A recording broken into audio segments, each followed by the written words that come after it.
Kita bawa cerita ROS dan juga Bersatu. Baik. Sebelum kita cerita, kita mengetahui bahawa 6 ahli parlimen Bersatu telah menyatakan sokongan dan 1 ahli Dewan Undangan Negeri Bersatu telah menyatakan sokongan kepada kerajaan di Selangor dan juga federal. Disebabkan oleh perkara itu, ada yang mengatakan bahawa telah jatuhlah kira lompat parti Dais. Tak. Sewaktu Perikatan Nasional memerintah dan sewaktu dibuat tak lompat parti, mereka telah meninggalkan satu loophole. Lubang. Lubangnya adalah sesiapa yang menyatakan sokongan tanpa keluar daripada parti tidak dikira sebagai lompat parti. Bersatu pada masa itu nak gunakan benda itu untuk nak supaya kalau berlaku 50-50 lepas pilihan raya, dia orang sebelah pergi sokong. Tanpa keluar parti, tak dikira lompat parti. Rupanya senjata makan tuan. Dia orang kena dengan senjata dia orang sendiri. UMNO dah buat satu pindaan perlembagaan. Sesiapa yang menyokong orang lain, maka dikira sebagai telah keluar parti dan kena bayar berapa ratus juta. So, sekarang ini, Bersatu pun buat benda yang sama. So, dia pergi ke ROS, dia pindah perlembagaan, menyatakan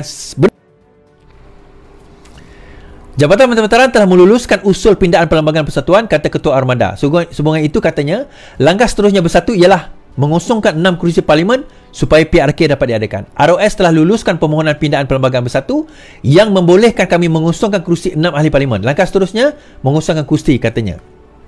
Okay, ini adalah surat tersebut. Kita boleh tengok surat dia. Tak apa, biar dulu. Dia turut menyiarkan salinan surat kelulusan itu yang bertarikh 1 April yang ditandatangani oleh pendaftar pertubuhan Muhammad Zulfikar Ahmad. Ini adalah suratnya. Okey, Parti Bersatu nombor pendaftar adalah disahkan bahawa naskah undang-undang yang salinannya dikembarkan beserta ini telah diluluskan dan boleh dijalankan mulai 1 April. Peruntukan undang-undang baru ini menggantikan undang-undang lama, tarikh berkuat kuasa di atas. Tarikh 1 April. Nah, tuan-tuan, time dipanggil dalam legal, dipanggil time is of the essence. Tarikh bermula, berkuat kuasa telah dilulus dan boleh dijalankan bermula 1 April. Now, apa yang boleh bermula pada 1 timbul satu persoalan. Apakah prosedur? Adakah dengan kelulusan tersebut maka ke-6 mereka dikira sebagai telah lompat parti? Jawapan mudahnya tidak. Okey. Saya kata undang perlembagaan mereka, kalau mereka nak ubah pun dia tidak bersikap retrospektif. Dia tidak melihat ke belakang. Malah sebenarnya kalau even undang-undang UMNO pun, ni saya nak ceritalah. Undang-undang perlembagaan UMNO, katakanlah ada ahli UMNO tiba-tiba menyatakan sokongan kepada siapa-siapalah, Hamzah Zainuddin ke Muhyiddin Yassin ke, pihak lawan. Walaupun dalam perlembagaan dia kata boleh dikira sebagai kosong parti, boleh dicabar di mahkamah. Mereka tidak dikira telah melanggar parti. Kenapa? Telah melanggar akta lompat parti. Kenapa? Sebab ada perlembagaan persekutuan. Perlembagaan persekutuan telah menyatakan antara lain, dan juga di bawah akta tersebut, saya tak tengok lagi akta spesifik, menyatakan bahawa antara lain sesiapa yang menyatakan sokongan kepada pihak lawan tanpa dia keluar parti tidak dikira sebagai keluar parti. Cuma beza dia, untuk UMNO walaupun dia mungkin tak dikira keluar parti, tetapi dia boleh didenda ratusan juta, macam yang berlaku pada Zuraidah, macam juga yang berlaku pada Azmin. That one can happen. Tetapi dalam Bersatu ini, boleh tak mereka mengosongkan kursi? Okey, tak lagi, belum automatik. Pertama, mereka kena request dengan speaker dulu, Tan Sri Speaker. Mereka kena request dengan Tan Sri Speaker, minta supaya ke-6 ni mengosongkan kursi. Now, Tan Sri Speaker boleh mempunyai kuasa untuk menyatakan ya, kosong kursi, atau Tan Sri Speaker kata tidak.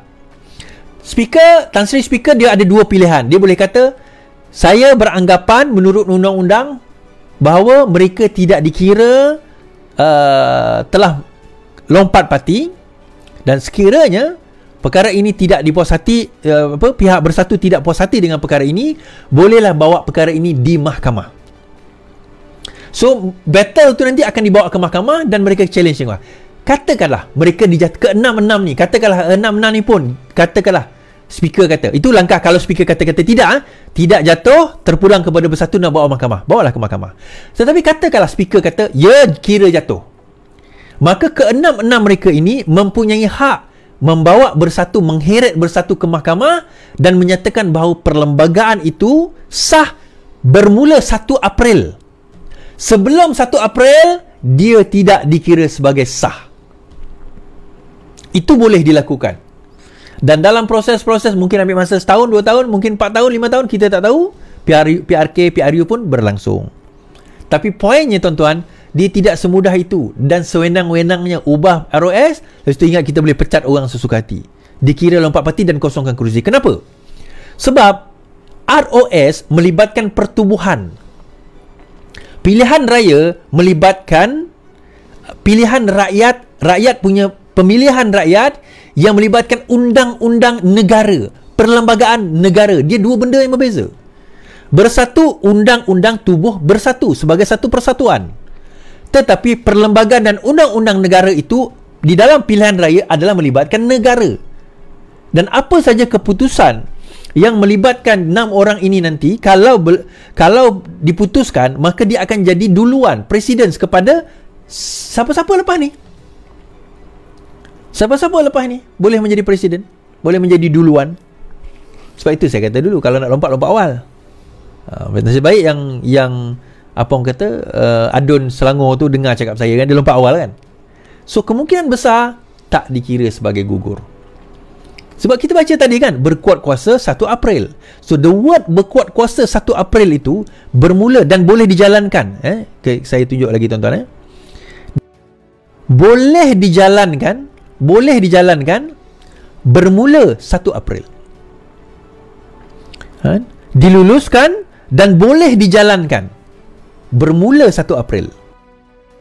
So kalau dia retrospektif, dia akan tulis kat situ boleh dimulakan dan dijalankan daripada kira awal tarikh. Ataupun tak payah tulis 1 April, diluluskan, itu saja. Kalau itu dia punya ayat dia, bermakna mungkin dia boleh dia boleh bawa balik ke belakang. Tapi kalau tidak, sukar. Kalau tidak, sukar. Jadi macam mana keadaan 6 orang ni? Kita lawan, jangan takut, lawan.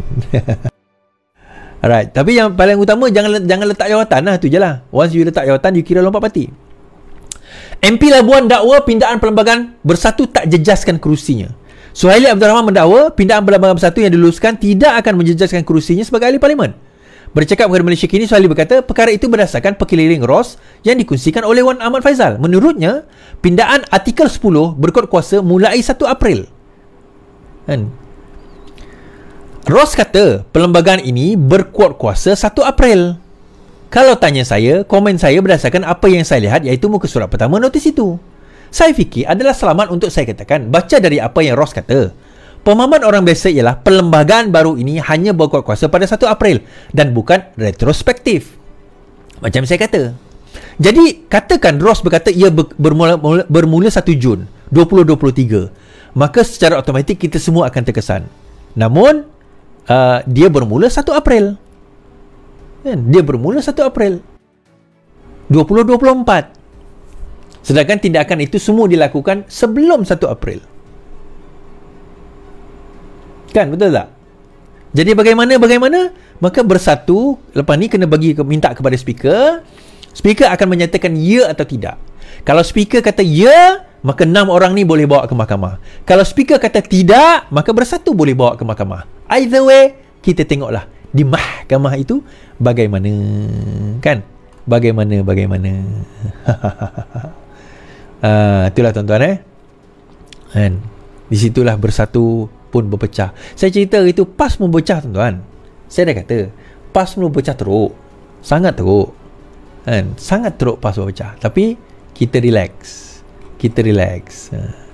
Kita dengar, kita perhatikan, kita tahu apa yang berlaku pada dia orang. Baik, habis cerita kat situ.